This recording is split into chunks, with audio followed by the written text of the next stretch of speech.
jamais, jamais ta joie n'abandonne pas la nuit. Ton repos est là, ton avenir est plus brillant que ton passé. Je vois la lumière dans la vie. Tu l'as gagné.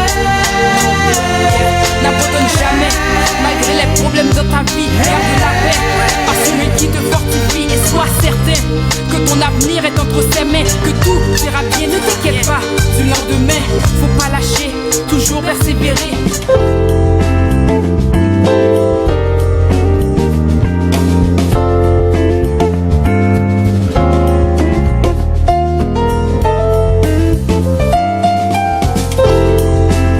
Écoutez tous les dimanches de 17h à 18h sur Radio Elias l'émission Atmosphère Gospel. Atmosphère Gospel est une émission qui promote la musique chrétienne. Concerts, reportages, entrevues, tout sur les secteurs évangéliques d'ici et ailleurs. Atmosphère Gospel, la musique chrétienne autrement. Dimanche 17h-18h, animé par Jean-David Nicolas.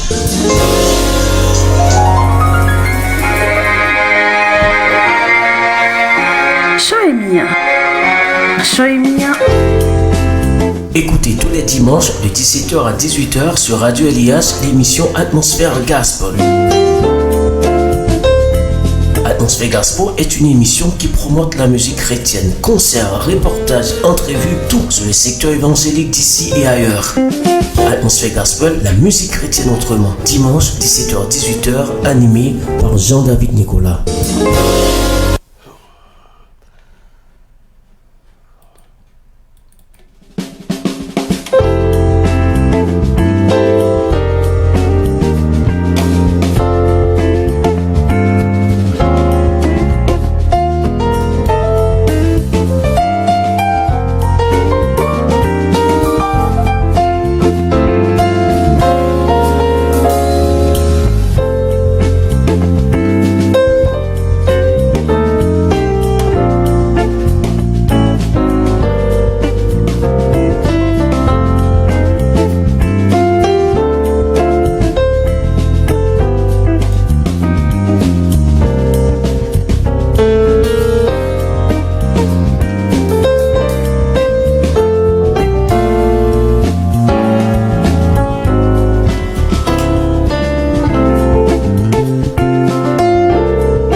Grand plaisir de vous retrouver, mes chers amis. Que la paix de Jésus-Christ soit avec vous tous. Merci de me rejoindre à cette occasion, ce rendez-vous d'émission évangélique Atmosphère Gospel.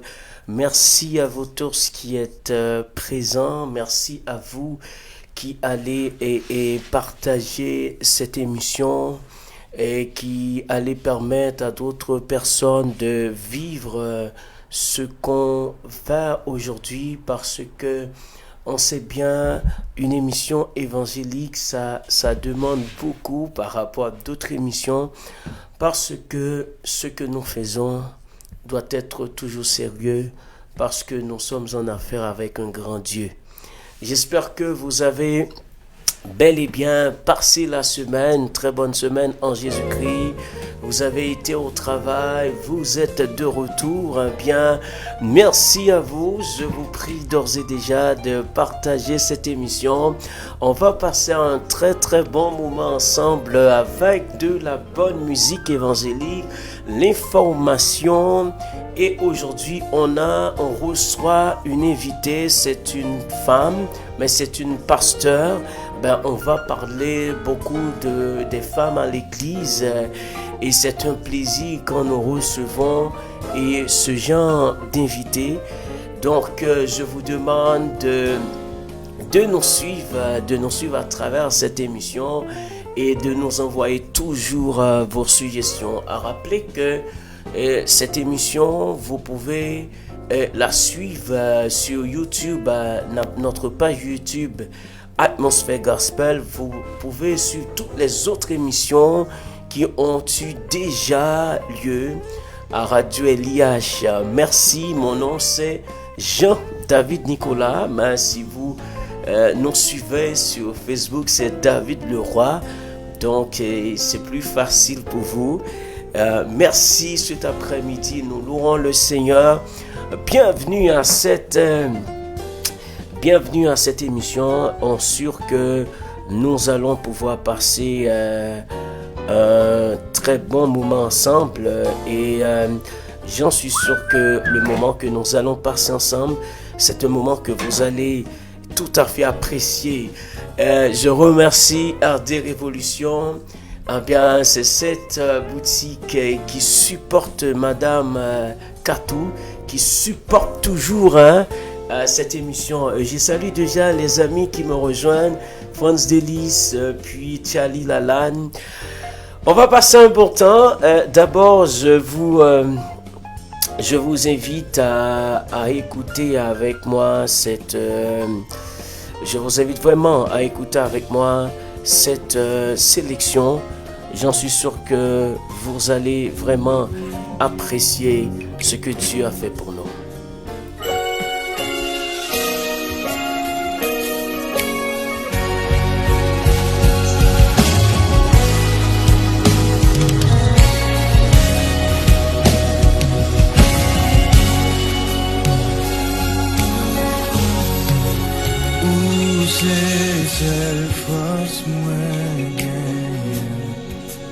C'est l'espoir sans mots de ou toujours un dernier mot t'en prie parler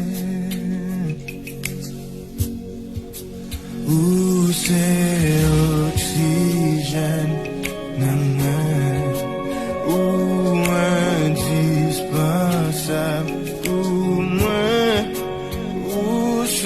Sous la joie que moi t'en prépare. Fais-moi dire ça avec moi.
Jésus, c'est oxygène.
Dieu qu'on comprenne soupir yo.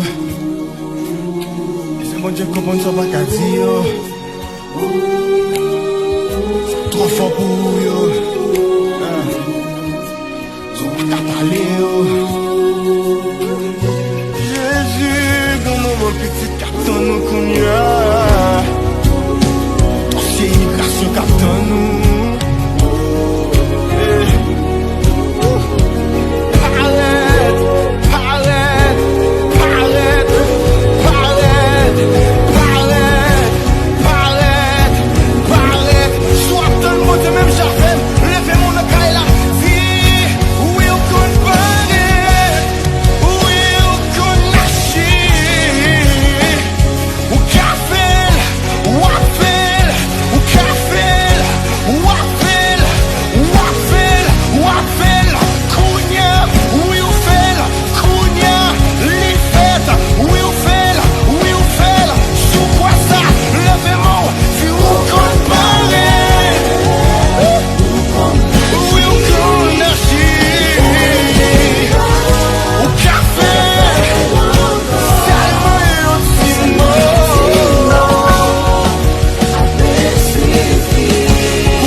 Voilà, c'était un véritable plaisir de vous faire vivre cette chanson de Jude Samuel Murat. C'était notre artiste invité et il a été à cette émission. Je vous invite à découvrir ces chansons parce que c'est vraiment des chansons inspirées. Merci à vous tous qui me rejoignez actuellement. Nous allons passer à la pensée du jour. Mais cette pensée, je vais la porter d'un auteur très connu. Et parfois, les gens qui sont dans la motivation évoquent toujours cet auteur, cet homme qu'on appelle Thomas Edison. Mais il faut dire que très souvent, les gens qui écrivent sur les scientifiques, ils vous présentent toujours des scientifiques comme si des gens qui ne croient pas en Dieu, à qui Dieu ne donne pas certaine intelligence. C'est pourquoi il faut faire très attention. Et très souvent, on a caché les croyances des savants pour montrer que c'est le travail de l'homme. Et si on lit presque dans toutes les histoires de cet homme qu'on appelle Thomas Edison, vous allez voir beaucoup de choses sur lui. Mais je vous conseille des fois d'aller lire les histoires inédites, ce qu'on ne raconte pas dans tous les grands livres. Les gens qui étaient beaucoup proches des fois ont écrit des journaux et c'est dans les journaux personnels qu'on peut découvrir des choses qu'on ne sait pas de l'auteur. Et vous savez mieux que moi que Thomas Edison, c'est un Américain. Il a inventé beaucoup de choses sont faites dans l'ampoule électrique, le cinéma. Il a tellement d'inventions qu'il a faites. Et vous savez aussi à 13 ans que Thomas Edison était sous. Vous savez ça. Mais ce que je vais vous dire de toutes ces inventions de Thomas Edison, on raconte que quand Thomas Edison était renvoyé de l'école, parce que son professeur lui a donné une lettre pour donner à rendre à sa mère, et quand la mère de Thomas Edison a ouvert la lettre, le professeur lui a dit que ton élève est nul. nul absolu. Il a un cerveau retardé. Il ne peut pas comprendre les choses. Donc, toi seul, comme maman, qui peut travailler avec ton enfant? Bien, il faut dire que quand Thomas Edison n'avait pas compris, quand il regarde le visage de sa mère, ça a été vraiment choquant, hein, quand une mère a reçu une telle lettre. Le conseil de sa mère, il dit à Thomas Edison: moi je vais te former maintenant, tu vas travailler avec moi. Il a conseillé Thomas Edison de lire le livre Proverbes, parce que la sagesse, c'est la connaissance. Et dans la bibliothèque, dans les livres, c'est pourquoi Thomas Edison était autodidacte. Mais ce qu'on a caché très souvent, c'est que quand il commence à lire, à chercher à lire, à développer sa lecture en lisant Proverbes, c'est là qu'une somme de connaissances, qu'une somme de percées, une série de choses que Thomas Edison commence à percevoir en lisant. En lisant chaque jour, il lit une partie du livre des Proverbes de Salomon qui se trouve dans l'Ancien Testament. Il fait sa vie, il fonde sa foi. Et arrivant un jour, il dit: puisque la connaissance vient de Dieu, eh bien, je vais utiliser toute la connaissance que Dieu m'a donnée. Eh bien, c'est à partir de là que Thomas Edison, l'homme que le professeur a renvoyé chez lui, aujourd'hui, il a laissé plus de 1034 brevets.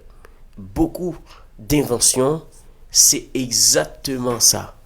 Un homme qui a toute sa reconnaissance à sa mère d'avoir permis à lui de lire le livre de Proverbes. Et quand on lit, vous-même, si vous allez lire le livre de Proverbes, vous allez constater, c'est un livre qui raconte beaucoup, qui donne beaucoup de conseils. Et surtout Proverbe 8, celui qui m'a trouvé a trouvé le bonheur. La connaissance est à moi. Eh bien, c'est pas l'école, hein, c'est pas l'ensemble des formations universitaires qui ont permis à Thomas Edison de faire son nom aujourd'hui partout. Et toutes les grandes recherches aujourd'hui, les gens qui ont pris le doctorat, c'est sûr. Et ils ont continué l'œuvre de Thomas Edison. Mais Thomas Edison était renvoyé de l'école grâce au livre de Proverbes. Et toute sa vie, Thomas Edison est consacré exactement sa vie dans ses laboratoires et dans son intimité avec Dieu. Et l'une des dernières choses que Thomas Edison avait vécu, il faut dire que à cette époque, beaucoup de collègues Thomas Edison et des inventeurs comme lui, se moquent de lui, de dire: regarde, tu parles de Dieu très souvent, mais pourquoi? Mais lui, il était insisté sur l'une des choses que Thomas Edison n'avait pas compris, c'est quand une partie de l'enlèvement de l'Église. Il dit que quand Paul a dit à un signal donné, les morts en Christ se susciteront, et Jésus-Christ lui-même a dit: 2 personnes seront sous un même toit, l'un sera laissé et l'autre sera pris. Ça a tourmenté la pensée de Thomas Edison pour savoir comment une personne va être prise, l'autre, alors qu'elles se couchent ensemble, alors qu'elles sont côte à côte, comment ça va se faire? C'est alors que, en discutant avec ses collègues, et il a fait une expérience et qui a prouvé cela. Il a pris beaucoup de sable, des sables, et puis il a pris des fines métals, des fines métals. Il a pris des fines métals et Thomas Edison a tout mélangé. Et puis il a pris un aimant. Et puis il met l'aimant. C'était pour ses collègues de regarder tout. Les fils métalliques montent, pourtant les fils métalliques font seul avec tous les sables qui sont là. Les fils métalliques montent et puis tous les sables restent. Ça, c'était une preuve. Donc, à part de ça, depuis lors que Eh bien, et Thomas Edison, aujourd'hui, l'homme qui est autodidacte, et on l'a accusé de nul, d'étudiant nul. Aujourd'hui, tout le monde s'inspire de Thomas Edison. Regarde les grandes pensées. Et c'est pour cela que Thomas Edison a conclu pour dire que votre valeur se trouve dans ce que vous êtes et non pas dans ce que vous avez. Votre valeur se trouve dans ce que vous êtes, non pas dans ce que vous avez. Parce que Thomas Edison n'avait rien, d'autant plus il était sourd par rapport à ses collègues qui étaient formés dans les grandes écoles. Mais les inventions qu'il a faites, les collègues ne pouvaient pas. Donc il a fini par voir, c'est pas ce que vous avez qui est important, mais c'est ce que vous êtes. Et ce qu'il était, c'est par rapport à sa mère qui lui avait légué le livre de Proverbes pour lire.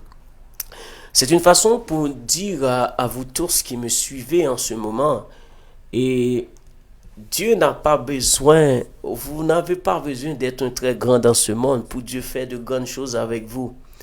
Vous n'avez pas besoin, peut-être il y a des gens qui sont regrettés de n'avoir pas été ceci, de n'avoir pas été doctorat, de n'avoir pas fait de grandes études.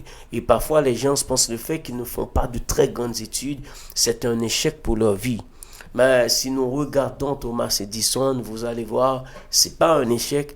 Avec le peu de savoir, le peu de connaissances que vous avez, la sagesse de Dieu, le savoir de Dieu, peut vous aider à faire des grandes choses et permettre à la génération future de citer également votre nom.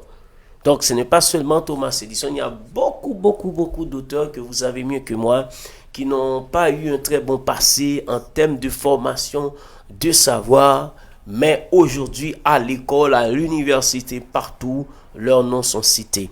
Donc, je voulais vous partager cette pensée encore de Thomas Edison, disant que votre valeur se trouve dans ce que vous êtes et non pas dans ce que vous avez, mais ce que vous êtes en Christ, ce que vous êtes en Dieu, parce que vous pouvez avoir tous les grands titres de ce monde, vous êtes malheureux, et vous savez mieux que moi, il y a beaucoup de gens qui sont milliardaires dans le monde, ils n'ont pas la paix. Ils n'ont pas la paix, ils n'ont pas le bonheur. Il y en a même qui se sont suicidés. Alors je voulais franchement partager également cette pensée avec vous. On va chanter davantage. Je vous invite à suivre une autre vidéo. Après quoi, on va passer directement à notre invité du jour, que je vous prie de partager, de suivre cette émission, de like notre page et puis sur YouTube. Merci à vous et à d'autres personnes qui nous rejoignent maintenant. Et voilà, on va passer ce moment ensemble avec vous et j'en suis sûr que vous serez tellement ravis d'être là. Je salue déjà beaucoup d'amis qui nous rejoignent maintenant et qui sont avec nous. Je vous invite à écouter également une autre sélection. Il s'agit N'abandonne jamais de Géraldine. N'abandonne jamais, ça, il faut que nous comprenions comme chrétiens, il ne faut jamais abandonner, quelles que soient les circonstances, parce que nous savons les circonstances ne dépendent pas de nous. Il y a quelqu'un qui contrôle bien les circonstances.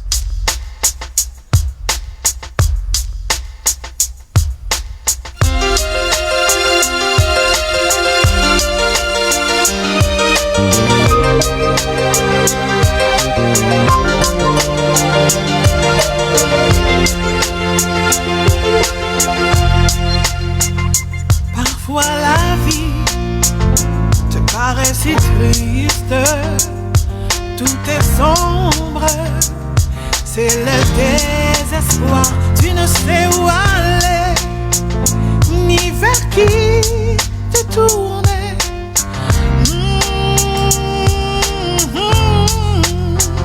Je te comprends.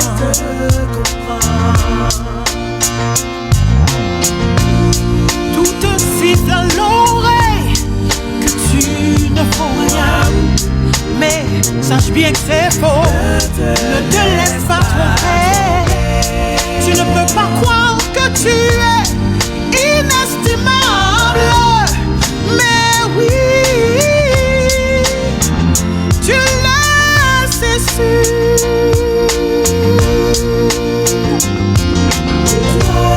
Toi, jeune homme, jeune fille, n'abandonne pas la lutte. Près de toi, tu as un ami. Mais surtout, accroche-toi. Et surtout, accroche-toi. Accroche-toi. Tu seras victorieux. Oui, victorieux. N'abandonne pas la lutte. N'abandonne jamais, jamais ta joie. N'abandonne pas la lutte. Ton repos est là. N'abandonne pas ton avenir est plus brillant que ton passé. N'abandonne pas la lumière dans ta vie. N'abandonne pas, tu l'as gagné. N'abandonne jamais, malgré les problèmes de ta vie. Garde la paix par celui qui te fortifie. Et sois certain que ton avenir est entre ses mains. Que tout ira bien, ne t'inquiète pas du lendemain. Faut pas lâcher, toujours persévérer. Si tu tombes, relève-toi et continue de marcher. Car le meilleur est à venir. Tu peux tout réussir si tu le crois. Vraiment, tu le verras s'accomplir. Ta joie arrive, ta paix arrive, ton repos est là, ton avenir est plus brillant que ton passé.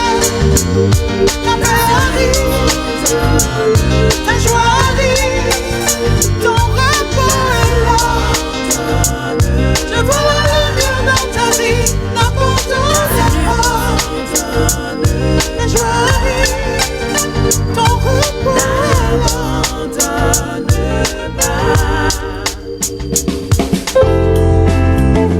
Voilà, ta joie arrive, n'abandonne jamais. C'était exactement la voix de...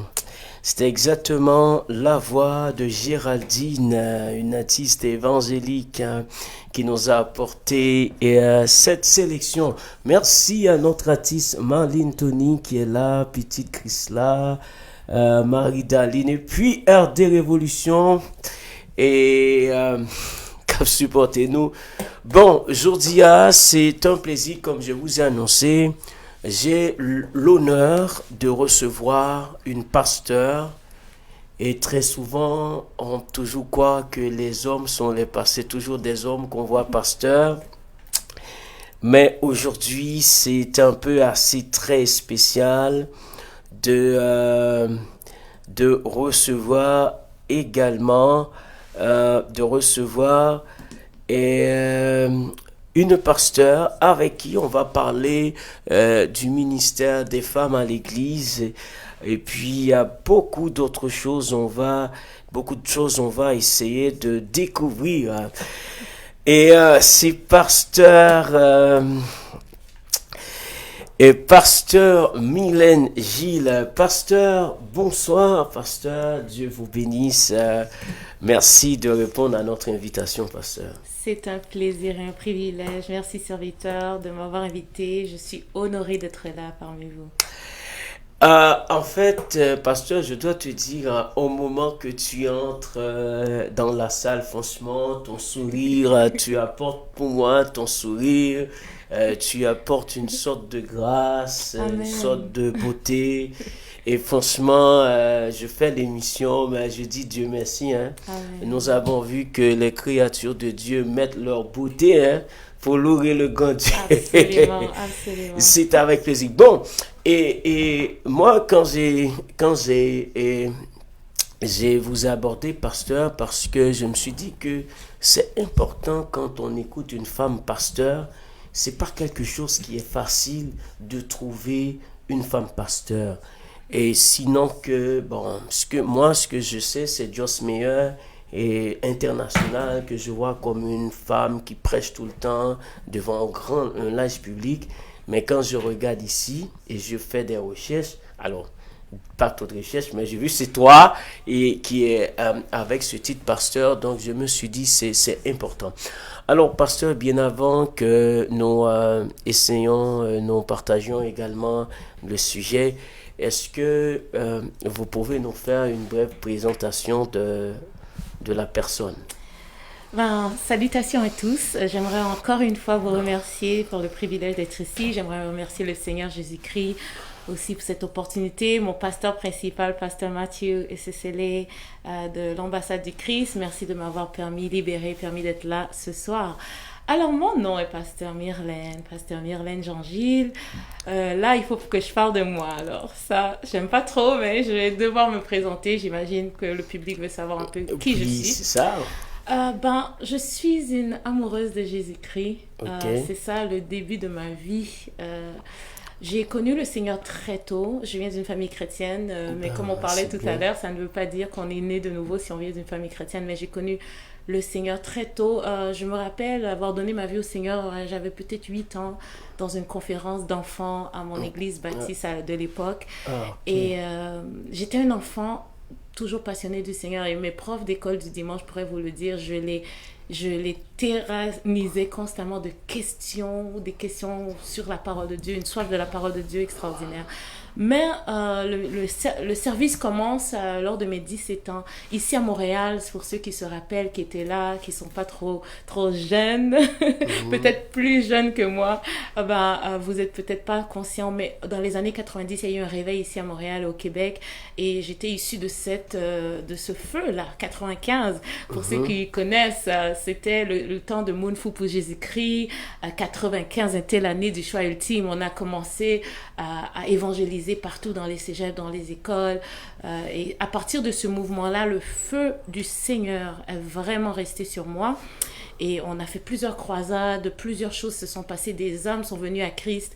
Et on savait tous, en fait, la plupart des jeunes de ce mouvement qui s'appelait Moon Fou pour Jésus-Christ et AKA aussi New Generation for Christ and GIC, la plupart de ce mouvement, si je pourrais dire 90% des jeunes sont maintenant des pasteurs et des évangélistes à temps plein, dont moi.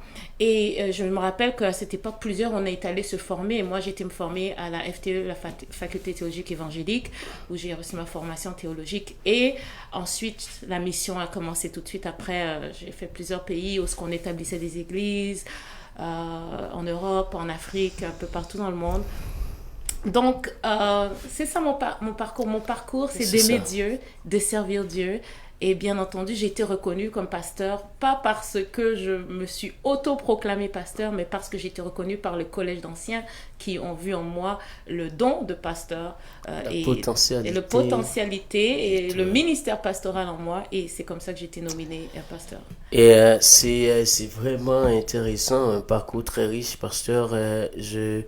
Donc, dans votre famille, aucun membre n'a été pasteur, mais toute une famille chrétienne, tout simplement. Une famille chrétienne des deux côtés, paternelle et maternelle. Oui, j'ai des pasteurs dans ma famille, mais c'était pas la raison, parce que mes parents n'ont pas très bien accueilli la chose. Oui. Bonjour, papa, maman. Ils voulaient pas d'une fille, qui veut que sa fille soit pasteur. Même chrétiens, même étant des chrétiens et des serviteurs eux-mêmes, ils voulaient, mon parcours, c'était que je devais aller en droit, j'aimais parler, j'aimais défendre défendre la cause de l'opprimé, j'ai toujours eu ça à cœur, je le fais encore, mais d'un différent angle. Et non, ils voulaient vraiment que j'ai une carrière ailleurs ça a été un choc pour eux, mais quand on a l'appel du Seigneur, il n'y a rien qui peut nous influencer autrement de suivre le parcours du Seigneur, l'appel du Seigneur. Et vous avez été consacré pasteur, ça il y a combien de temps? Bon, ça fait quand même plusieurs années. J'aime pas trop dire les années parce que là, on va calculer mon âge. Ça fait plus de 20 ans, en fait.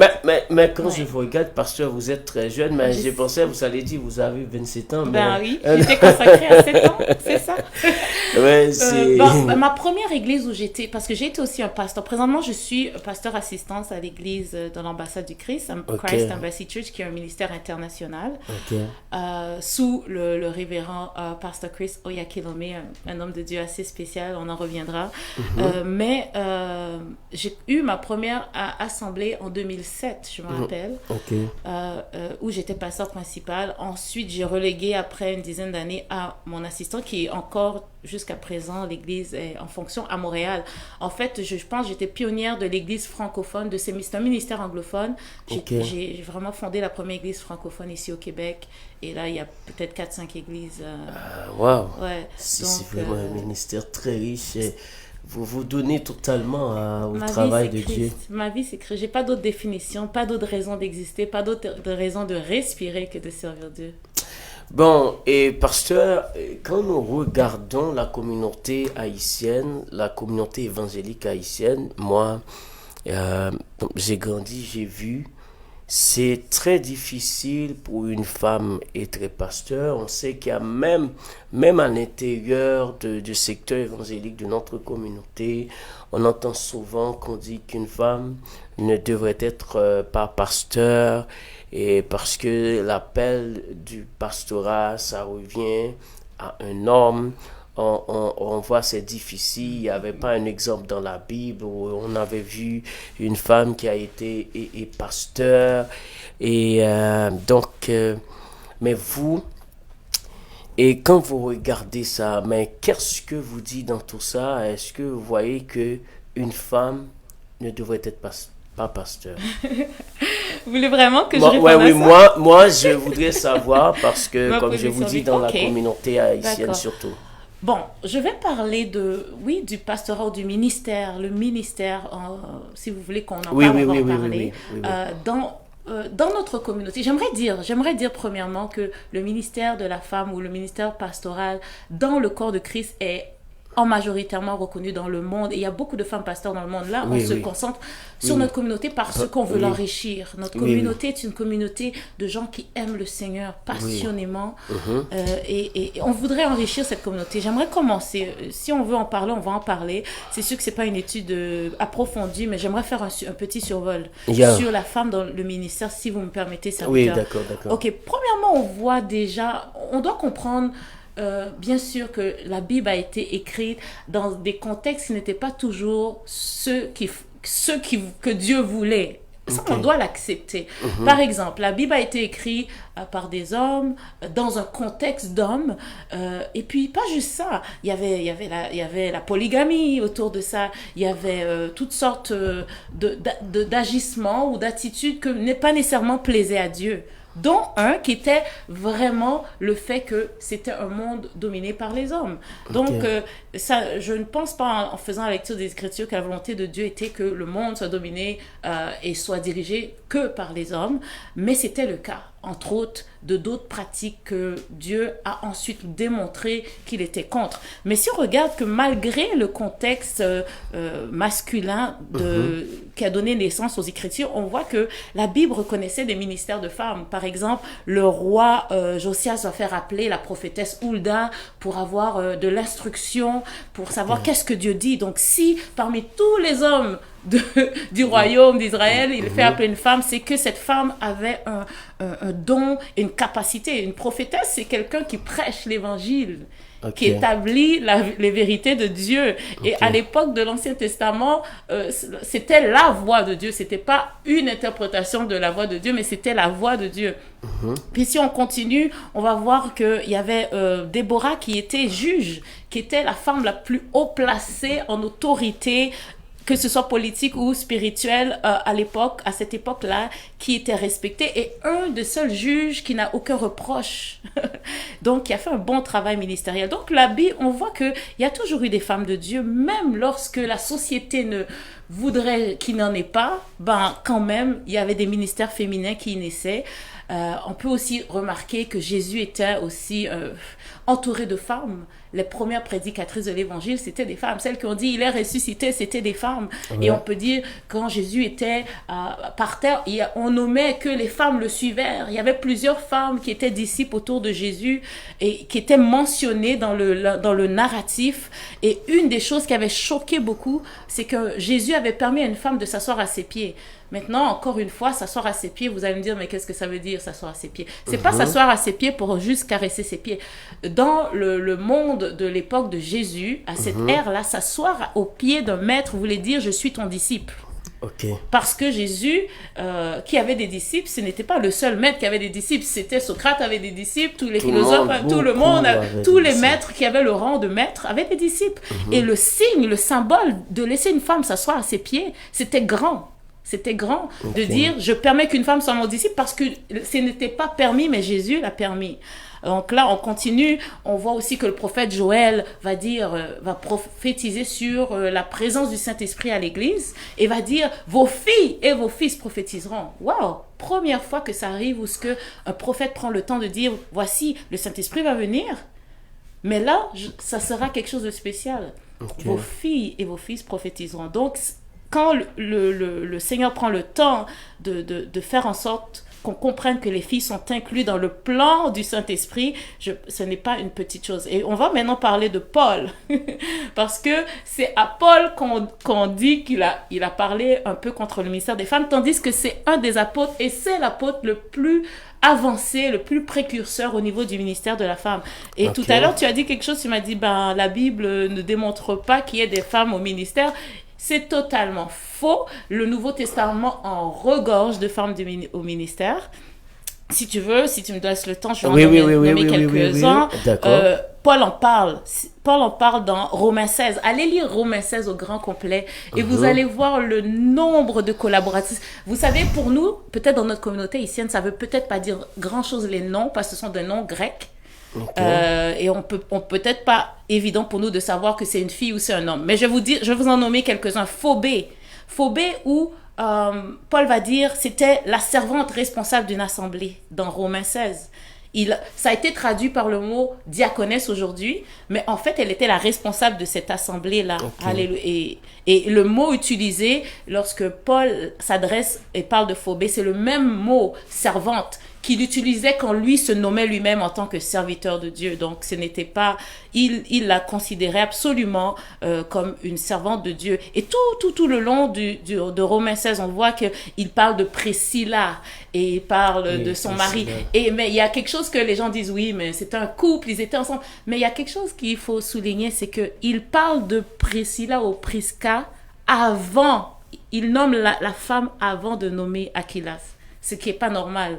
Normalement, qu'on s'adresse dans le monde, surtout un monde masculin géré par les hommes du temps oriental de l'époque, on ne peut pas adresser la femme en premier, mais il dit, quand il fait la salutation à ses collaborateurs de l'œuvre qui étaient Prisca et Aquilas, il salue Prisca en premier parce que Prisca était l'autorité spirituelle. C'était elle la pasteur de cette église-là. C'était elle la responsable de cette église-là et il devait la nommer en premier avant de saluer son mari. Alléluia. Donc, il y a plusieurs exemples. Il y en a d'autres, encore une fois, où même Paul va souligner des collaborateurs co-apôtres. Andronicus et Jonias dans Romains 16, verset 7.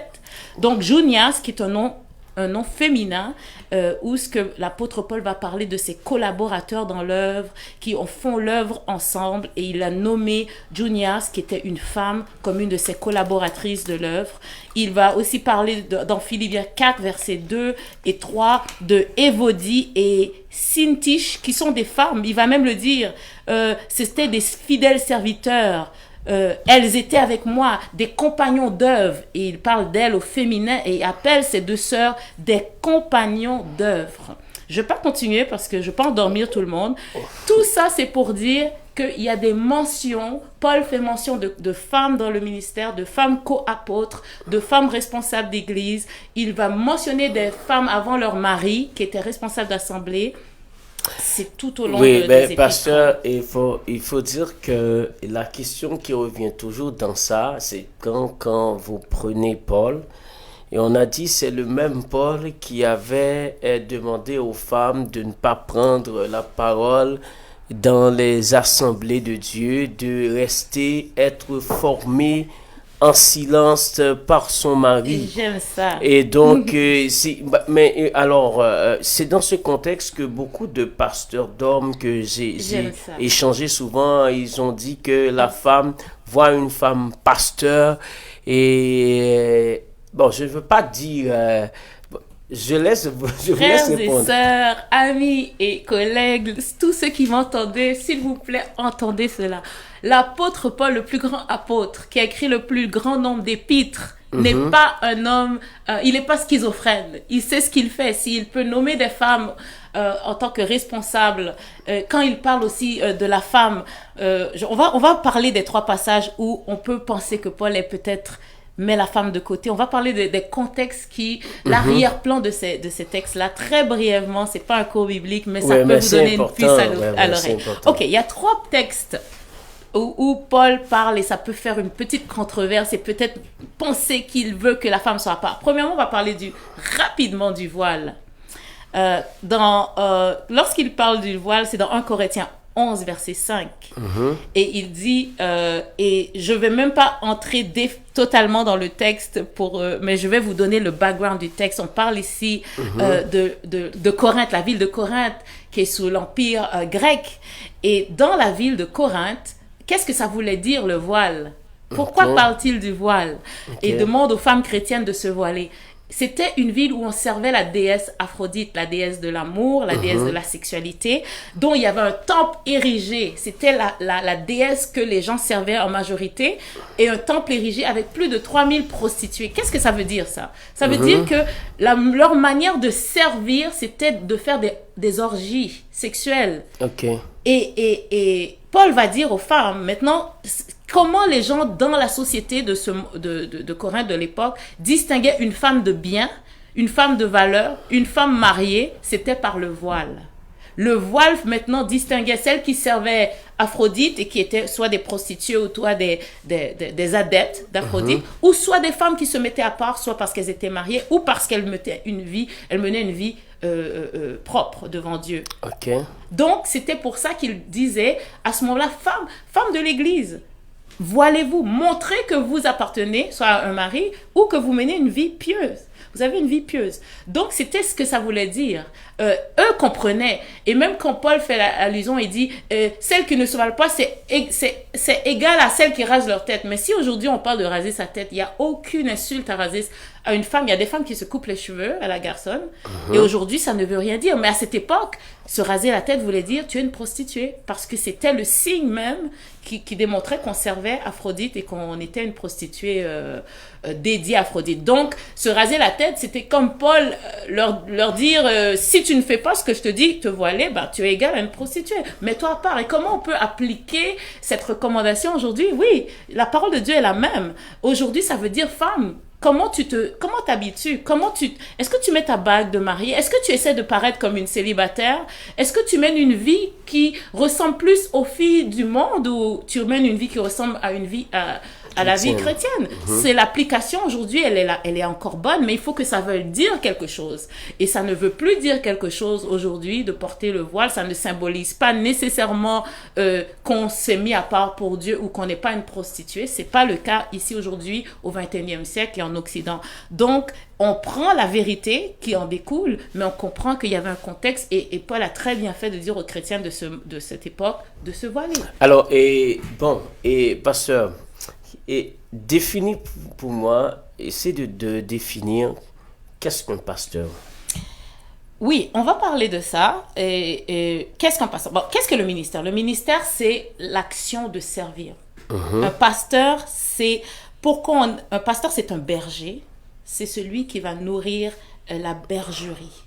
Et le pasteur vient de Éphésiens 4, versets 11 et 12. La Bible dit qu'il a donné certains comme apôtres, d'autres comme prophètes, les autres comme évangélistes et d'autres comme pasteurs et docteurs. Donc un pasteur est à la fois souvent un docteur aussi, pas tout le temps, mais c'est celui qui va prendre soin de la bergerie. Quels sont les gens qui sont dans cette bergerie-là? Ce sont les enfants du Seigneur.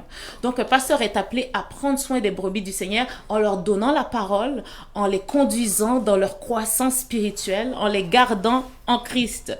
Donc le pastorat, c'est une œuvre de service auprès des enfants de Dieu pour leur croissance spirituelle. Donc c'est à peu près ça le pastorat. On appelle souvent un pasteur aussi un berger. Un berger.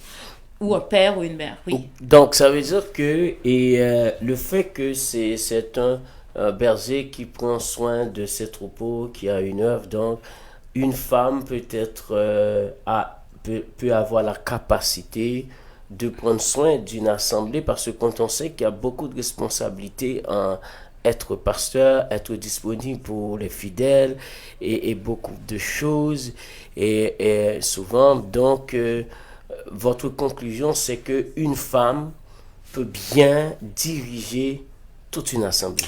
Je reviens aux Écritures. Oui, ma conclusion, c'est ça. Je reviens aux Écritures rapidement. Je sais pas si on a encore le temps, mais je vais essayer d'aller vite. Non, vous pouvez là avancer. où Paul parle, et je rentre même pas dans le texte parce que ce serait trop long, mais 1 Corinthiens 14, verset 34-36, où tu as mentionné tout à l'heure, où Paul dit de garder le silence et d'aller demander à leur mari. Ouais. J'arrivais à ça. Je voulais juste expliquer le contexte. Okay. Quel est l'arrière-plan? Quel est encore une fois l'arrière-plan de ce texte? Parce que les gens doivent savoir que les épîtres sont des lettres. Question-réponse. C'est un dialogue entre l'Église et Paul. Okay. Et Paul. Oui, et parfois Pierre, mais là on parle de Paul. Oui. Donc, il y a un contexte. On ne peut pas écrire une lettre où on répond à une lettre sans qu'on ne s'adresse pas à quelque chose. Yeah. Qu'est-ce qu'on fait aujourd'hui? C'est qu'on veut puiser le jus et l'appliquer à nous. Mais on ne peut pas juste lire et dire exactement comme ça a été dit, c'est comme ça qu'on peut le vivre aujourd'hui. Parce que si on fait ça, on sort de la vérité qui a été véhiculée. Par exemple, Paul va dire qu'elle garde le silence. Oui. Mais qu'elle soit. Maintenant, prenons un contexte, premièrement, où les femmes ne sont pas très éduquées. Surtout pas beaucoup éduquées dans la parole de Dieu. Ok. Et c'était pas donné à toutes les femmes d'étudier la Torah, même d'être lettrées. Donc c'était très normal pour Paul d'aller dire aux femmes. Et en plus, il s'adresse pas à toutes les femmes, il s'adresse aux femmes mariées. Ah, c'était aux femmes mariées. Il dit d'aller à la maison et de demander à leur mari. Alors celles qui n'ont pas de mari font quoi? Il parlait dans un contexte de femmes mariées. Si vous lisez tout le texte, vous allez voir qu'il dit d'aller demander à leur mari. Est-ce qu'on parle ici de la femme qui n'a pas de mari? Si c'était une vérité transcendante, une vérité absolue qu'il émettait, un dogme, alors pourquoi il n'a pas expliqué qu'est-ce que les autres femmes doivent faire à ce moment-là? D'ailleurs, garder le silence, ça veut dire quoi? Paul, est-ce que ça dit qu'elles ne doivent pas ni prier, ni chanter, ni parler, Donc, garder le silence, qu'est-ce que ça voulait dire? Lorsque, à l'époque, ceux qui avaient moins d'instruction devaient garder le silence devant ceux qui avaient de l'instruction. Tout simplement, c'est ce que ça veut dire. Les femmes, et spécialement les femmes mariées, parce que là, on s'adresse aux femmes mariées, parce que imagine-toi, serviteur David. Oui. Imagine-toi que tu es marié avec une femme illettrée. Mais tu aimes ta femme. Moi, je pense que la chose la plus sage serait de dire à ta femme, quand nous allons en public, pose-moi les questions à la maison. Oui. Ne t'expose pas. Si un homme aime sa femme et qu'il sait que sa femme ne peut pas parler, n'a pas l'instruction pour parler, ou les questions qu'elle va poser vont montrer sa faiblesse, ce serait la meilleure chose à dire. Tais-toi lorsque on est en public et à la maison, je vais t'instruire. C'était une des meilleures recommandations. Je vais peut-être choquer des gens. Super bonne recommandation. Si on ne sait pas, on se tait et on écoute. Parce que c'était ça le contexte. Alors, pasteur, permettez que je lise le verset. Allez-y. C'est dans 1 Timothée 2, verset 12. Non, là, je ne parle pas de ce texte-là tout de suite. Hein. Là, je parle de 1 Corinthiens 14. C'est 1 Corinthiens 14? Oui. 1 Corinthiens 14? Oui, on va revenir à Timothée. Ok, 1 Corinthiens 14, qui parle de quoi? Verset 34. Des femmes voilées? Non, pas des femmes voilées, que la femme garde le silence. Ah, ok. C'est dans 1 Corinthiens 14, verset 34 et 36. Verset 34. Bon, je vais regarder. Et bon, là, il dit que, et moi, comme vous dites que ce sont des femmes qui étaient mariées. Il s'adresse aux femmes mariées. Bon, il dit que les femmes se taisent dans les... Que les femmes, c'est une injonction totale, car il ne leur est pas permis d'y parler, mais... Regarde le mais qu'elle soit soumise selon que le dit aussi, là, il a précisé la loi. Continuez. Et bon, c'était... il faut continuer, 35 à 36. C'était 35, bon, j'avais pris le verset direct, mais par contre... Il faut lire la lettre complète, mais on va prendre 34-36 pour comprendre quelle solution il a emmené à ces femmes-là? Ok, c'était 1 Corinthiens et 14, 14. 34, 35, 36. Ok, ok. Il a dit il dit que si elles veulent s'instruire sur quelque chose, qu'elles interrogent leur mari à la maison, Voilà. car il est malséant à une femme de parler dans l'église. On parle de femmes mariées à qui on demande d'aller s'instruire auprès de leur mari au lieu de parler et de débattre en public, dans l'église publiquement. D'aller s'instruire avec leur mari. Pourquoi? Parce qu'elle manque, il parle d'instruction, parce qu'elle manque d'instruction. Elle manque d'instruction et elle devrait aller où? À la maison, s'instruire avec leur mari. Ici, on parle d'une circonstance où c'était humiliant pour la femme de prendre la parole et de mettre son mari mal à l'aise par son manque d'instruction. Et la recommandation, c'est tais-toi.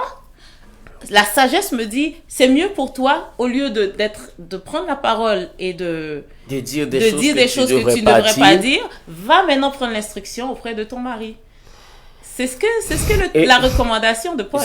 Mais ça veut dire que si je comprends bien, si la femme a été instruite comme il faut, il pourrait prendre la parole. Si la femme a été instruite, il allait dire ma compagnon d'œuvre, comme Priscilla, comme Phobé, qui était avec moi, comme toutes ces femmes à qui il a nommé, qui étaient ses compagnons, ses collaborateurs. Il n'avait aucun problème de nommer des femmes comme collaboratrices, effectivement. Yeah. Il n'avait jamais eu de mal à ça. Sinon, il n'allait jamais nommer... S'il pensait que c'était de façon intrinsèque qu'une femme ne pouvait pas parler ou être instruite dans la parole de Dieu, il ne pouvait pas nommer toutes ces femmes. La liste est longue, comme des servantes de Dieu à son égal, et il les mettait à son égal. Collaboratrices, compagnons d'œuvre, servantes. Donc, il ne pouvait pas reconnaître que Phobé était une responsable d'église il pensait que ce n'était pas possible. Mais à ces femmes-là, qui n'avait pas d'instruction, dans un contexte d'une église locale, il a dit, et il n'a pas redit dans tous les épîtres, hein, c'était là et dans Timothée. Surtout, puis ce Corinthien à Timothée, où Paul a vraiment précisé. Maintenant, c'est dans 2 endroits seulement où Paul parle de ça. Et qu'est-ce qui se passe dans Timothée? On peut aussi c'est Timothée 2, versets 11 à 15. Ouais. Que la femme écoute en silence. Ben oui. Ah oui, que la femme... Est-ce qu'il a dit que certaines femmes écoutent...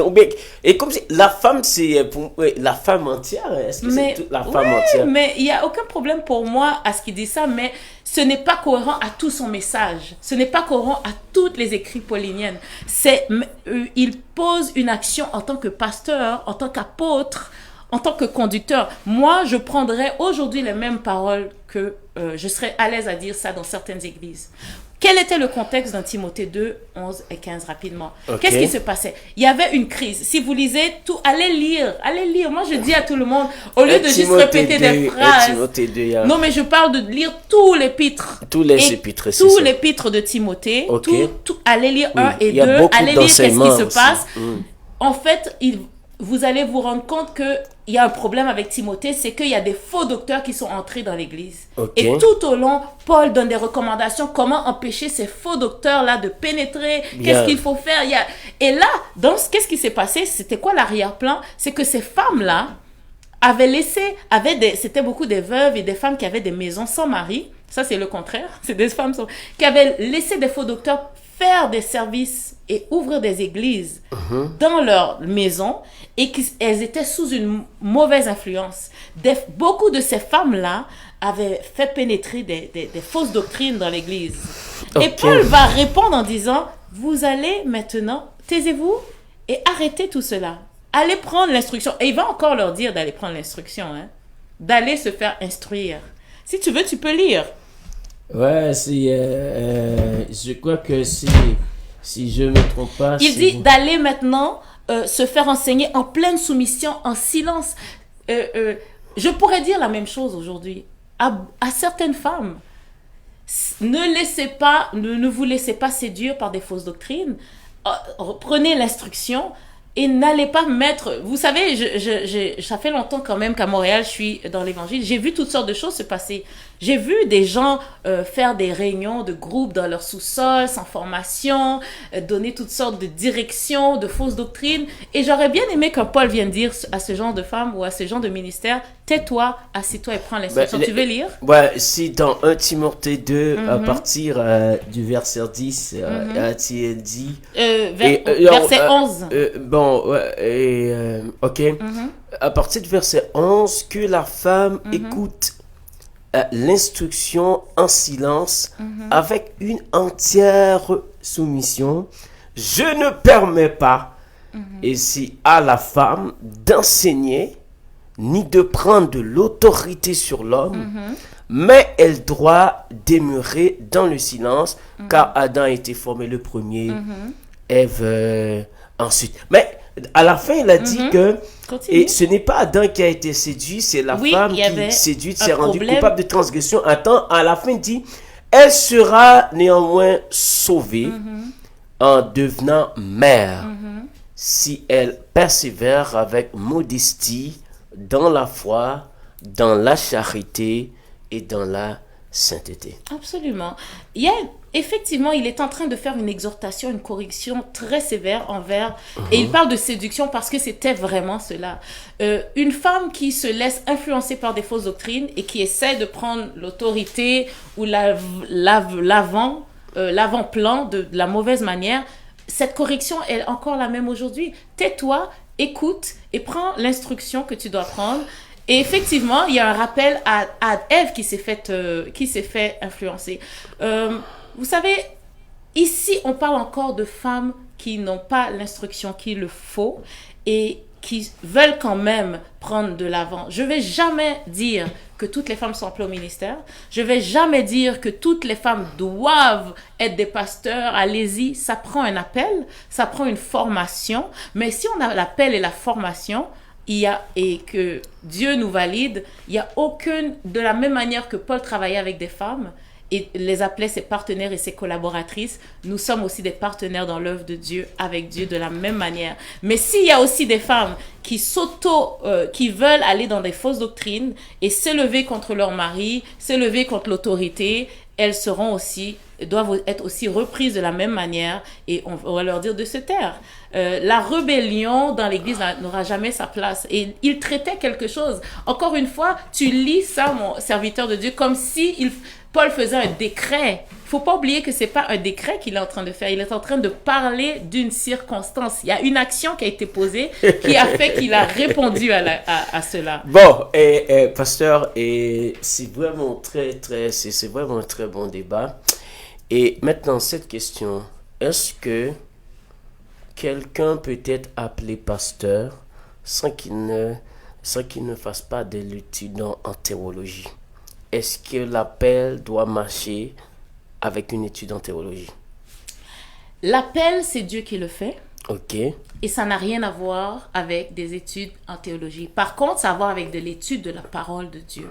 Donc, de quelle manière cette personne doit acquérir une formation? Tout à l'heure, tu parlais de Edison qui a acquéri une formation en tant qu'autodidacte. C'est ça. Il y a des gens qui sont appelés pasteurs et qui étudient la parole de Dieu très bien, qui sont autodidactes, qui sont aussi chapeautés par d'autres serviteurs de Dieu. En fait, aucun appelé, aucune personne qui se dit un appelé de Dieu, pasteur, prophète, ne peut fonctionner seul dans une île déserte. Ça prend, tout pasteur a un pasteur, tout pasteur a une autorité, a un mentor, a une autorité, a un ministère qui doit veiller sur cette personne-là, son bon cheminement, sa doctrine. Cette doctrine-là que cette personne doit aller chercher, cette fondation biblique, n'est pas nécessairement garante de la faculté théologique. Il y a des gens que Dieu appelle là, il y a des gens que Dieu n'appelle pas là, il y a des gens qui sont autodidactes, il y a des gens qui vont être formés dans certains ministères qui donnent de très bonnes formations, qui ne sont pas peut-être des formations universitaires reconnues, mais qui sont très, très, très bibliques. Alors, le chemin parcouru est vaste. On ne peut pas mettre Dieu dans une boîte, mais il faut être appelé et il faut être formé, ça c'est sûr. On ne peut pas laisser n'importe qui s'auto-déclarer proclamer, on voit ça ou beaucoup. Évangéliste et ne faisant partie d'aucune organisation, sous aucun chapeau, sous aucun mentor, et puis ça fait beaucoup de dégâts. Oui, mais parce que là, j'ai un problème parce que très souvent, comment on va faire savoir si la personne est appelée? Parce que et nous vivons dans dans la société avancée, quand vous dites vous êtes pasteur, la première question qu'on va vous demander, où est-ce que vous avez étudié? Où est-ce que vous avez... Et parce que là, pour la personne, si vous n'avez pas étudié dans aucune école, dans aucun lieu, dites vous êtes pasteur, ça peut ne pas vous prendre au sérieux. Ça, c'est très communautaire, encore une fois. Oui, Dans oui, notre oui. communauté, nous aimons les diplômes. Ouais, c'est sûr. C'est le diplôme avant tout. Moi, ma mère me disait, ton diplôme, c'est ton mari. Alors, beaucoup de jeunes filles haïtiennes se font dire la même chose. En fait, on aime les diplômes, mais il ne faut pas idolâtrer les diplômes. Il ne faut pas idolâtrer la formation académique officielle, parce qu'on peut apprendre de plusieurs autres manières dans la vie. Moi, je ne pense pas qu'un pasteur qui n'a pas étudié en faculté théologie est moins un pasteur. S'il a un appel, s'il a une formation, s'il a étudié les Écritures, il est autodidacte et qu'il a fait un bon travail de fondation de la parole de Dieu, je ne vais pas le mépriser ou penser qu'il en sait moins. C'est une mauvaise façon de voir la vie. Et d'ailleurs, si un jeune aujourd'hui veut aller en affaires, veut construire, veut être un artiste, veut faire beaucoup d'autres choses, il sera aussi très méprisé dans la communauté. Donc c'est un problème généralisé, pas seulement au niveau du pastorat. On n'aime pas que les gens ne fassent pas partie de la norme et de ce qui est officiel, mais Dieu a beaucoup de chemin avec plusieurs différentes personnes. Ce qui est le problème, c'est les gens justement qui font un peu du n'importe quoi et qui sont pas vraiment formés et il y a de ça aussi, on peut pas s'en mentir. Oui, les gens qui sont autoproclamés, qui sont seuls sur leur île déserte et qui donnent des fausses paroles, qui ont des fausses doctrines, et ça fait honte. Mais il y aura toujours de ce genre de faux docteurs et faux pasteurs. C'était là dans le temps de Jésus, c'était là avant Jésus, et ce sera là toujours. Aujourd'hui, c'est encore là. Et discernez simplement. Si vous êtes fâché parce que vous dites qu'il y a trop de pasteurs, il y a trop d'églises, discernez. Vous avez la parole de Dieu, vous avez l'Esprit de Dieu. Et pasteur, vous êtes une femme, pasteur. Est-ce que dans votre parcours, ça arrive qu'il y a d'autres pasteurs qui ont compris ça un peu contraire quand vous dites vous êtes pasteur? Bien sûr. D'ailleurs, moi, le pastorat, j'accepte le mot pasteur. J'accepte d'être appelé pasteur simplement parce que ça me rappelle que je suis une servante de Dieu. Ok. Je vous dis ça en toute honnêteté et sincérité. Si c'est pas parce que ça me fait un rappel de qui je suis et qu'est-ce que je dois servir et donner ma vie pour les autres, je dirais ça ne sert à rien, mais ça sert à quelque chose. Ça sert à quelque chose. Parce que nous aussi, les gens qui sont appelés au ministère, les pasteurs, les docteurs, on peut oublier, hein. On peut se laisser aller vers les choses. On appelle ça, vous savez, quand les gens sont dans l'armée, ils doivent se concerner sur les choses de l'armée et pas les choses des civils. Alors nous aussi, on peut se laisser aller à être pris par les choses des civils, mais nous sommes dans l'armée de Dieu. Nous sommes appelés à toujours mettre les autres et le ministère et l'œuvre de Dieu avant même nos propres besoins. En tout cas, pour moi, c'est comme ça que je comprends l'appel. C'est le service de Dieu et des autres avant soi. Donc, quand on m'appelle pasteur, tout de suite, hey, ça me réveille, ça me rappelle. Bon, ok, pasteur. Et rapidement, dites-moi, on parle de l'église locale maintenant. Et quel est le travail? Par exemple, vous êtes pasteur, dites-nous quelques activités vous faites dans l'église locale. Présentement, je suis dans le pastorat au niveau de l'accompagnement. Donc, j'assiste pasteur Mathieu et Cécile. On est plusieurs pasteurs d'ailleurs. On a un collège de pasteurs qui assistons. L'ambassade du Christ Embassy, c'est une église premièrement qui reconnaît le ministère des femmes. Il y a presque autant de femmes, de femmes pasteurs dans ce ministère que d'hommes. Et c'est un ministère international global dans toutes les villes de ce monde. Vous voyez, il y aura une église ambassade du Christ Embassy. Donc, et aussi qui travaille beaucoup en collège de pasteurs. Il n'y a pas juste un pasteur, il y a un pasteur principal, mais plusieurs pasteurs. Qu'est-ce que je fais dans mes journées? Beaucoup de rencontres, relations d'aide, imposition des mains aux malades, visite des malades, visite dans les prisons, évangélisation, gérer des comités pour des projets, pour des missions, Il y a le travail de pasteur, c'est plus que 70 heures semaine. La nuit, le téléphone n'arrête jamais de sonner. Il y a toujours quelqu'un qui a un problème, qui a besoin de prière, qui a besoin qu'on chasse un démon. Ah oui, on chasse aussi les démons. Ah bon? Qui a besoin... Ça n'arrête jamais la vie d'un pasteur. On dort très peu parce que c'est très difficile. On se sent souvent coupable lorsqu'on répond pas au téléphone parce qu'on ne sait pas la problématique qui est derrière ce coup de téléphone-là. Donc, on fait des formations, on forme les gens, on forme le leader. Beaucoup d'activités. Beaucoup d'activités. Et ce n'est pas simplement pour les femmes pasteurs, le ministère des enfants, le ministère des jeunes. Oui, Effectivement, ce n'est pas ça. c'est Ce bien. n'est pas non plus seulement le ministère des femmes, une femme pour le ministère des femmes. Nous sommes le pasteur de tous et chacun. Nous sommes le berger de tous et chacun. Pasteur, on va clore cette émission. D'accord. Mais je voudrais savoir, est-ce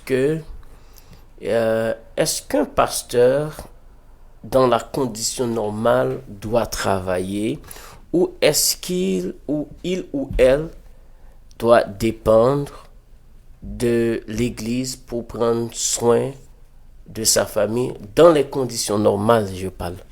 Bon, la Bible dit que celui qui vous enseigne, partagez vos biens avec celui qui vous enseigne. Okay. La Bible dit de payer et qu'un ouvrier mérite son salaire. Okay. Un pasteur qui fait un bon travail dans une assemblée devrait avoir un salaire. Ça, c'est ce que la Bible dit. Maintenant, ce pasteur-là a le choix aussi de refuser ce salaire-là et de travailler. Okay. De nos jours, moi, je recommanderais au pasteur de travailler ou d'avoir une affaire. C'est mieux d'avoir une affaire parce qu'on est plus libre pour continuer à servir et on n'est pas pris par un horaire très restreint. Pourquoi je dis que je recommande au pasteur de travailler? Parce que c'est le respect. Paul avait dit, je pouvais vous demander beaucoup de choses, vous devriez faire beaucoup de choses pour moi, mais je prends plaisir, je prends fierté à ne même pas vous demander quoi que ce soit et à moi-même faire les choses. Et donc, il bâtissait des temples, il faisait des tentes et il faisait beaucoup de choses financièrement pour financer l'œuvre de Dieu. Moi, je trouve aussi, je suis de ce genre de pasteur qui prend plaisir à moi-même financer l'œuvre de Dieu. Pour moi, payer le loyer de l'église, c'est une joie. C'est une joie. Je vais le faire en premier avant que les brebis du Seigneur le fassent. D'ailleurs, c'est un exemple pour eux de leur montrer que quelqu'un peut se sacrifier pour l'œuvre de Dieu. Donc, c'est assez compliqué de dépendre 100% des brebis du Seigneur. Et c'est comme là, nous avons un contexte ici, un contexte que peut-être dans 1000 ans, si encore Jésus ne tarit, les gens vont lire et vont dire, ça se passait à l'église. Nous avons un contexte où les gens méprisent beaucoup le pastorat et les églises. Nous devons faire beaucoup attention à garder la tête haute et à démontrer que nous sommes des gens dignes. Oui, c'est pourquoi je vous pose cette question, parce que très souvent, même dans le monde séculaire, le monde laïque, le monde mondain, et on entend les gens se dire souvent, les pasteurs prennent de l'argent, ils ne veulent pas travailler, ils demandent de l'argent tout le temps, et puis ils achètent leur jet privé, etc. Il y a toute une sorte de critique qui tombe sur le pasteur. Mais ce que vous dites, c'est que un pasteur pouvait ne pas travailler, être dépend, il a le droit, mais pour se faire une sorte d'image, de respect et travailler, c'est vous voyez, là, on est en train de former un contexte. Oui. Contexte. Dans notre contexte, je recommanderais, comme Paul ferait dans un contexte, ça ne veut pas dire que c'est ça la vérité. Je recommanderais à tout pasteur de travailler ou d'avoir une affaire et même d'être le premier financier de l'Église. De financer l'Église, de financer les projets de l'Église et d'être un leader qui démontre l'exemple. Et beaucoup de pasteurs le font, hein. Je vous assure, j'ai travaillé avec beaucoup de pasteurs. Les gens pensent qu'ils prennent l'argent de l'Église, mais c'est eux-mêmes qui prennent l'argent de leur famille. Souvent, il y a des enfants de pasteurs qui ne voudraient jamais être pasteurs parce qu'ils ont vu leurs parents prendre tout ce qu'ils avaient et donner ça à l'église et financer l'église. Donc, il y a des gens maintenant, si un pasteur, parfois un jet privé, a une belle voiture, une belle maison, il y a certains qui ne savent pas combien d'années, pendant 20 ans, 25 ans, cette personne a souffert avec sa famille sans pouvoir manger ou dormir par terre sans meubles dans sa maison. Beaucoup de pasteurs ont vécu ça. Et un jour, les finances de l'église ont changé. Dieu a touché. Ils sont capables d'avoir une belle maison et d'être financés par l'église. L'église leur doit ça, mais ils sont critiqués à cause de ça. Je suis contre ce genre de critique. Avant de critiquer un serviteur de Dieu, il faut faire très attention. C'est pas une bénédiction de le faire. Il y a des faux pasteurs et alors il faut émettre des preuves quand on accuse un pasteur de voler ou de faire des choses. Mais il faut pas le faire juste par commérage ou par critique ou par jalousie. Souvent, c'est de la jalousie. Les pasteurs sont très occupés, croyez-moi. Les pasteurs sont très occupés. Oui.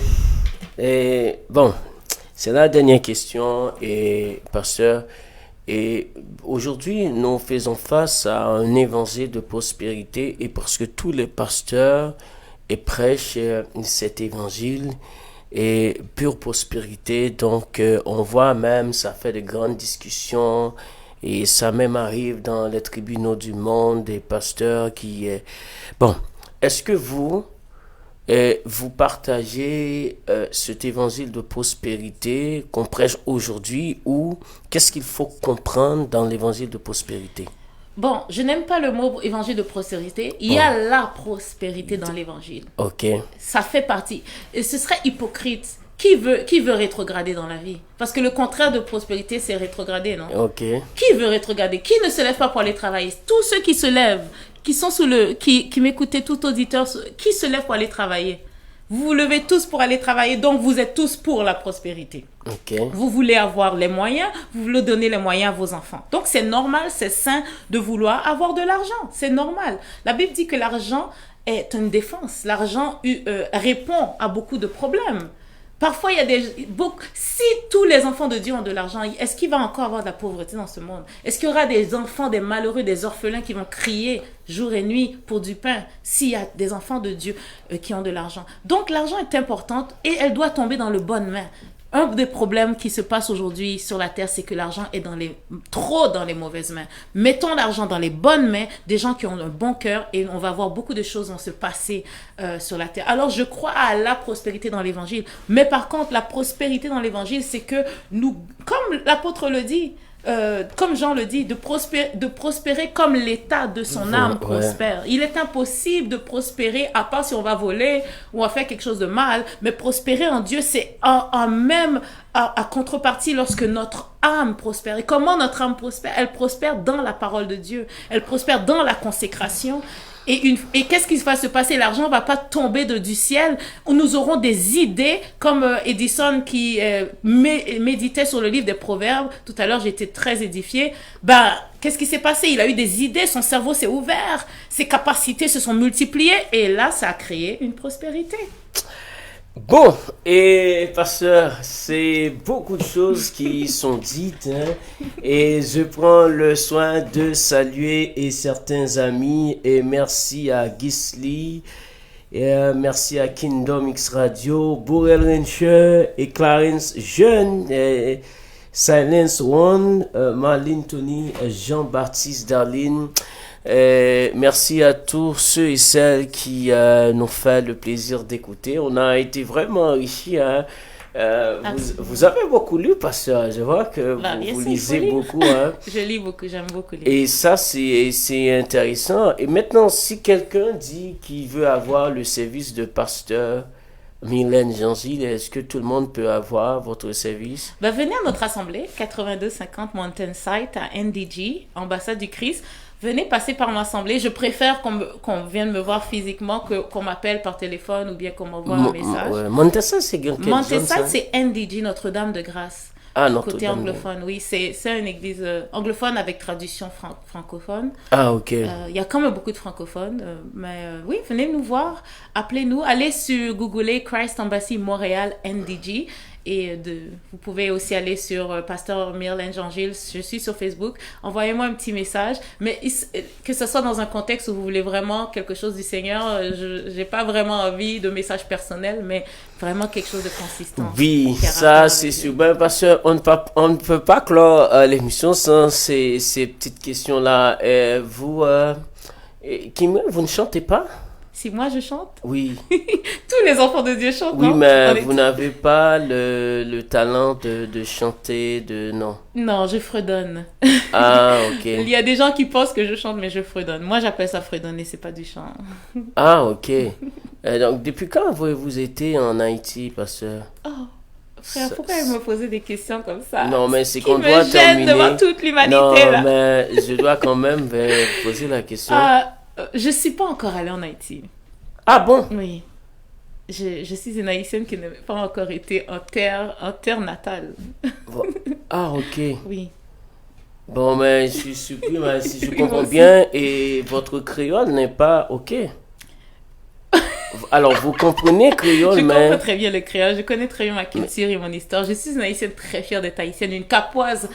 Par-dessus tout, mais pas encore visité mon pays natal. Mes parents sont arrivés au Québec, mes grands-parents sont arrivés aux États-Unis, au Québec, un peu en fuyant le régime de l'époque, donc ça fait plus de 60 ans. Et donc, c'était quelque chose un peu tabou d'aller en Haïti, on n'avait même plus ni amis ni famille. Donc, ça a été tabou. Mes frères et sœurs et ma famille, mes cousins, cousines ont été en vacances dans les 2-3 dernières années. Je suis une des seules qui n'a pas encore été, mais c'est un projet. Et pasteur, sincèrement, et merci pour les contextes de chaque réponse que vous avez donnée. L'arrière-plan est très important, rappelez-vous de ça. Donc, à tous les hommes qui... Alors, on va conclure pour dire à tous les hommes qui ont pris l'habitude de dire une femme ne saurait être pasteur, les femmes ne sont pas appelées pour être pasteur. Mais vous dites non, les femmes peuvent faire le ministère même que les hommes. Allez voir comment Paul travaillait avec des femmes et avait des collaboratrices femmes et parlait d'elles comme son égale dans l'œuvre de Dieu. Ah, ok. Et on voulait finir l'émission, hein, mais juste une dernière question, ça, parce que vous voulez clair dans ça. Est-ce qu'une fois le mari est pasteur, est-ce que sa femme est pasteur automatiquement?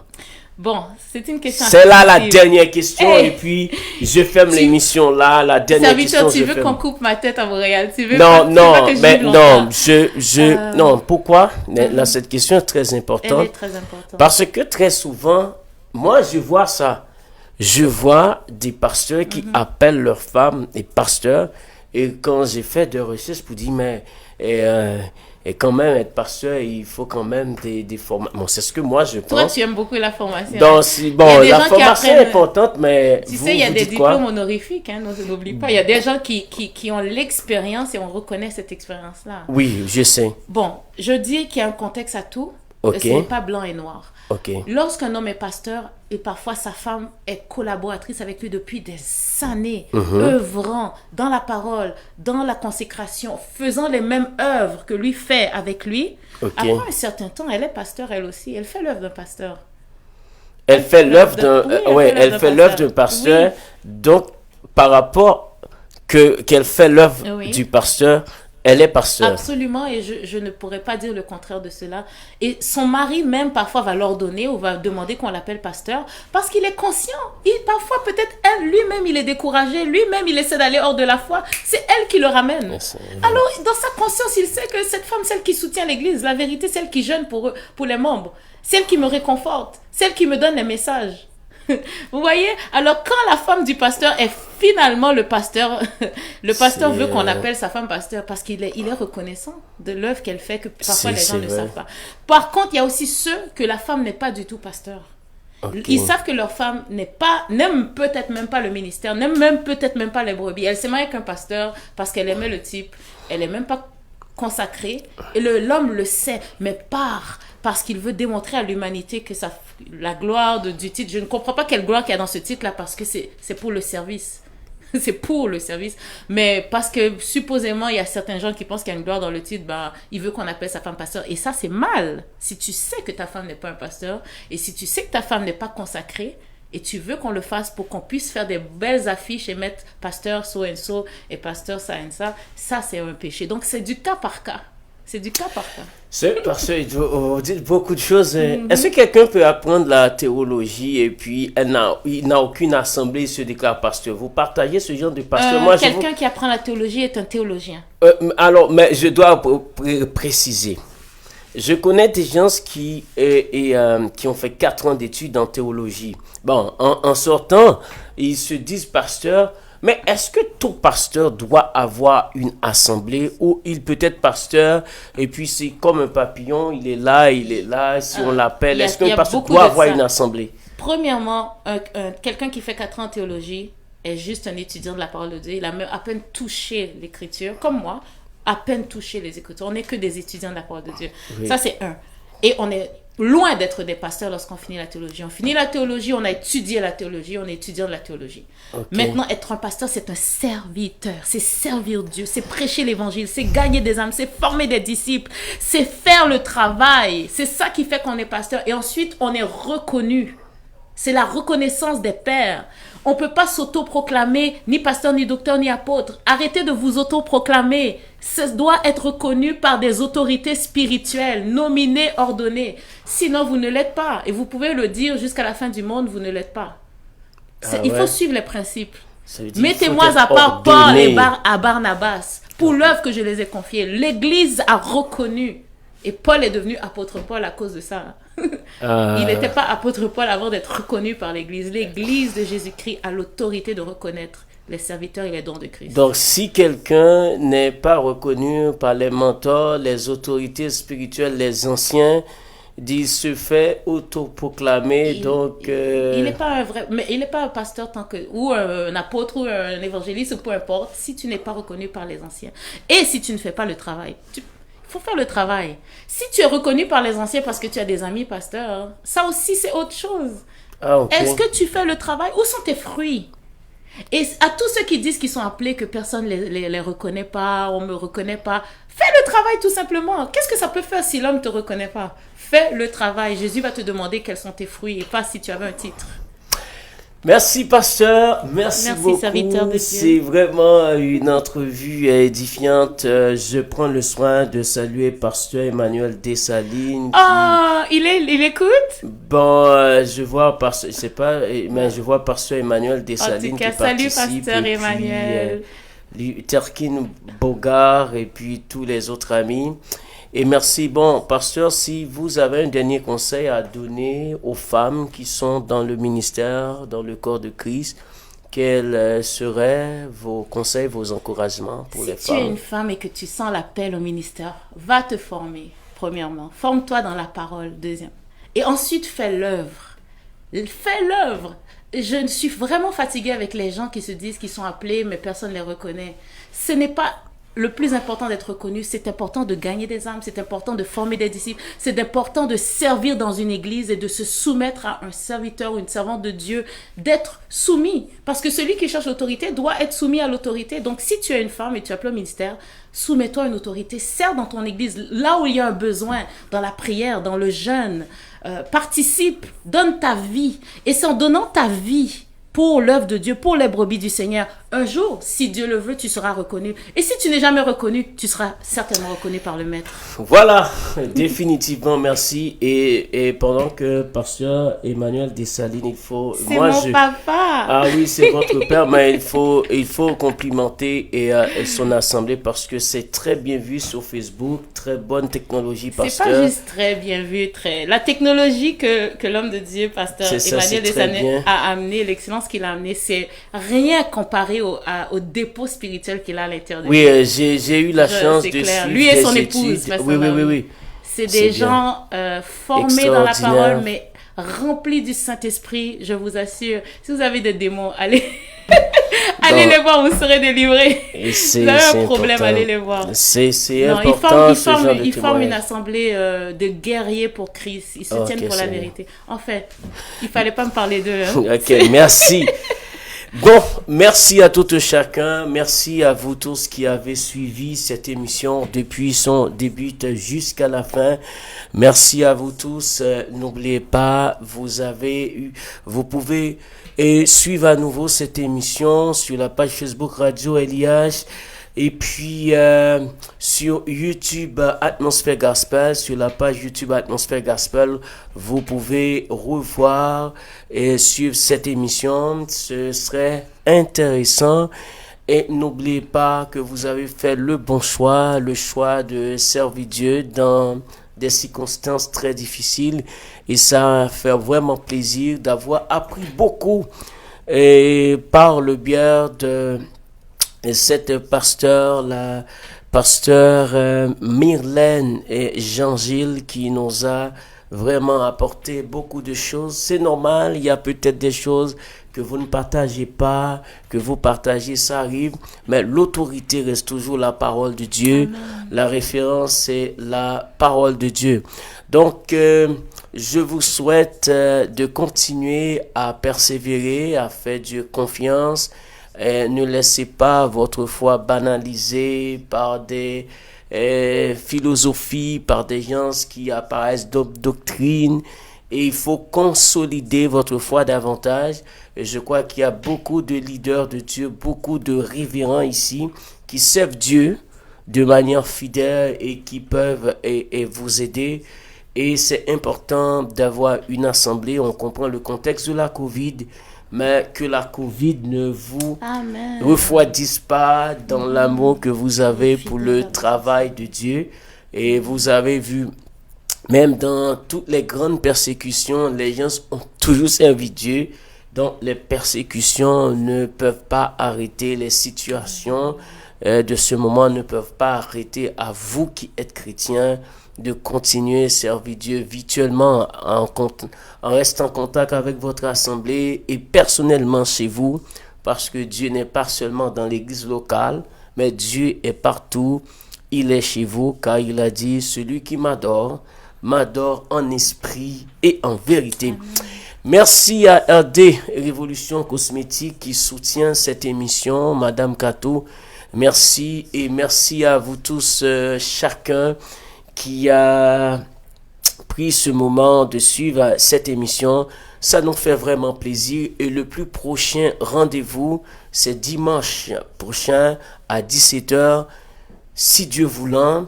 Et si vous voulez revivre cette émission, allez exactement à la page YouTube de Atmosphère Gospel. Vous pouvez suivre toutes les autres émissions et même celle d'aujourd'hui.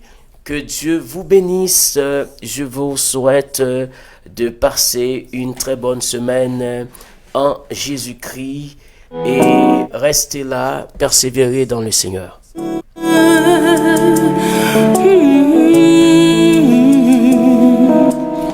Je vais vous dire pourquoi quand j'ai des problèmes, j'ai toujours le sourire aux lèvres et mon cœur est toujours joyeux.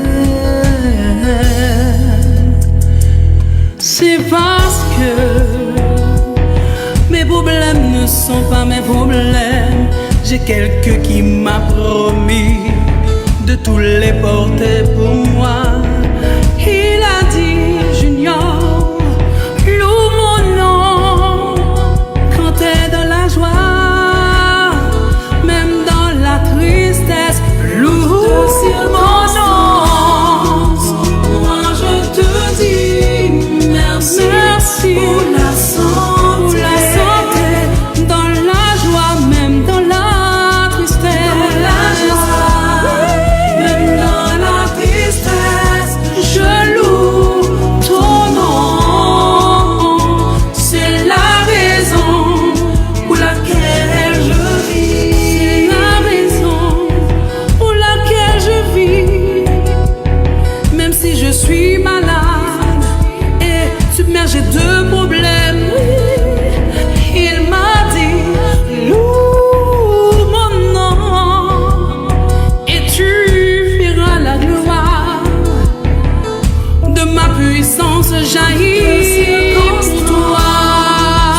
Moi je te dis merci Seigneur, merci Seigneur pour la santé. Je te dis merci. Oh, je veux louer ton nom. C'est la raison pour laquelle je vis. Toi, si t'as des problèmes, tu commences à te lamenter et appeler tous tes amis.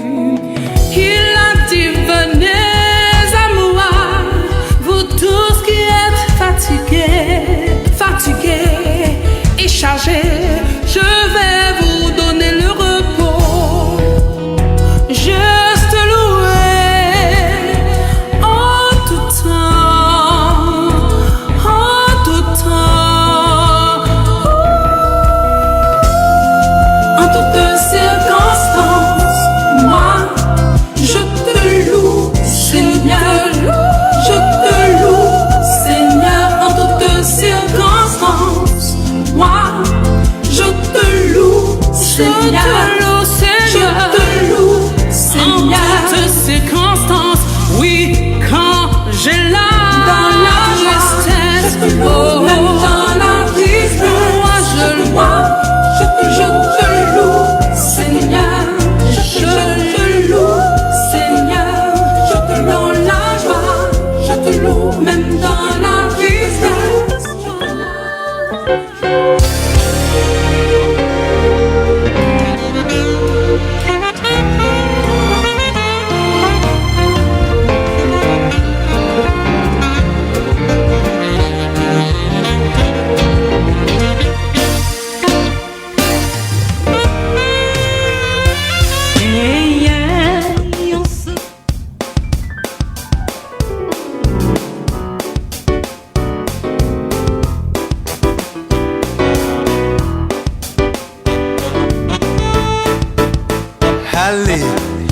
l'Éternel, habitant de toute la terre. Louez son saint nom, éclatez-vous dans